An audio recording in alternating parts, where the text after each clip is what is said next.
যদি কোনো কর্মকর্তা সরকারি টাকায় না পোষায়, চাকরি করার দরকার নাই।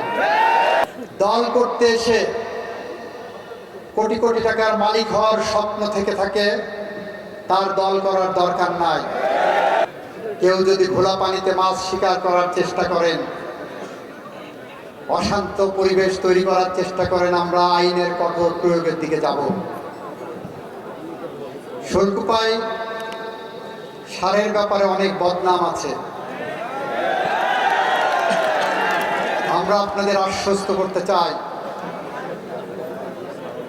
যে কোনো কালোবাজারি কঠিন হস্তে দমন করা হবে।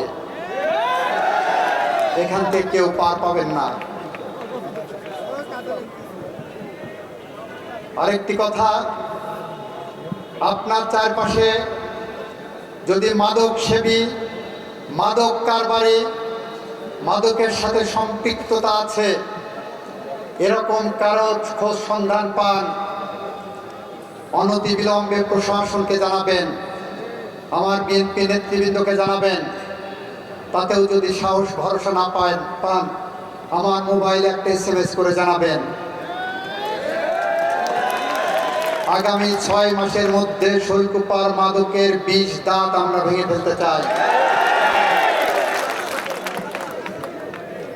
অফিস আদালতে কোনো কাজ করতে গেলে যদি আপনার কাছে কেউ উৎকোচ দাবি করেন, ঘুষ চান, তোলাবাজি চান, দয়া করে আমাদেরকে জানাবেন।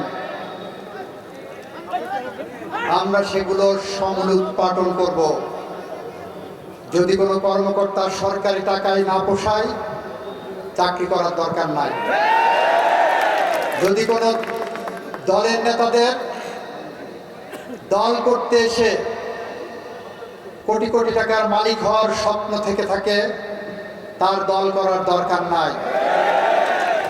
আমরা দায়িত্ব নিয়েছি এই সমাজ ব্যবস্থা পরিবর্তন করার জন্য। আমরা দায়িত্ব নিয়েছি শৈলকুপাকে শান্ত রাখার জন্য। আমরা দায়িত্ব নিয়েছি শৈলকুপাতে সুখী সমৃদ্ধ শৈলকুপা গড়ে তোলার জন্য। আমরা নির্বাচনী জনসভাগুলোতে বলেছি, শৈলকুপাকে আমরা একটি রোল মডেল হিসেবে গড়ে তুলতে চাই। আমরা সেই পথে, সেই দায়িত্ববোধের জায়গা থেকে বলছি, আমাদের টিম প্রস্তুত আছে।